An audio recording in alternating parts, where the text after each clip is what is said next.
here's a great before and after of a student that I had last week. He was missing shots out to the right. They would start right and go more right. He also had very heavy impact conditions. So let's go ahead and take a look at this before swing. All right, so as he takes it back, we're going to see at this point in his swing that the club head is outside of his hands. The elbows are starting to separate.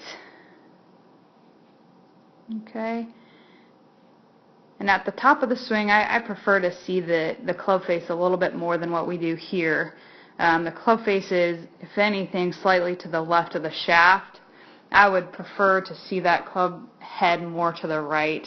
So more in this position right here. Just a little bit of the club face would be good. And let's go ahead and run through part of this after so you can see the difference with this first part of the swing. So as we're taking it back, we're trying to get his arms, his club head and hands working more in. So you can see at this point in the swing, the club head is closer to covering his hands, which is where I'd want him to be at this point in his swing. He can still work on this a little bit more. And then as he goes up to the top of the swing, you can see that his arms are much more structured. And then we can also see more of that club face to the right of the shaft. And this is just with an hour lesson working with the smart ball, really trying to get the arms structured more. The second piece that he needs to work on, here we go on the way down. Okay, so you can see how this club head is gradually working its way out towards the ball.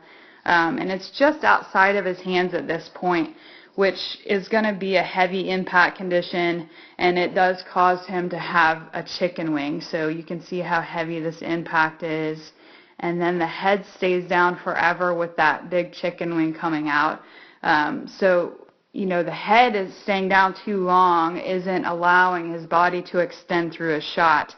And then the arms have to buckle, otherwise he would have hit that even heavier. So that heavy impact condition is really killing his distance. And then the impact alignments could be better as well. So that's kind of his finished position to where he's, you know, squatted down a little bit more, his knees are bent. And then let's go ahead and take a look at this after. So we worked on his arm structure with the smart ball, and then on the way through we worked on really extending his body and not keeping his head down quite as long. So there was pretty good contact, catching the ball first, taking the divot after. And he's trying to move that head, and it is hard to make changes, but what we can notice at this point in the swing is that his arms are way better, much more structured. There his head's going up more. You can see his body isn't down into the ground as much. He's really trying to extend his body up. His knees are closer together, and we can see more of the bottom of his right shoe, which would mean his weight is more on his left foot. So really good job. I really enjoyed seeing these changes in a short amount of time. So if you struggle with, you know, arm structure, a smart ball is a really good tool to help you make some changes fast.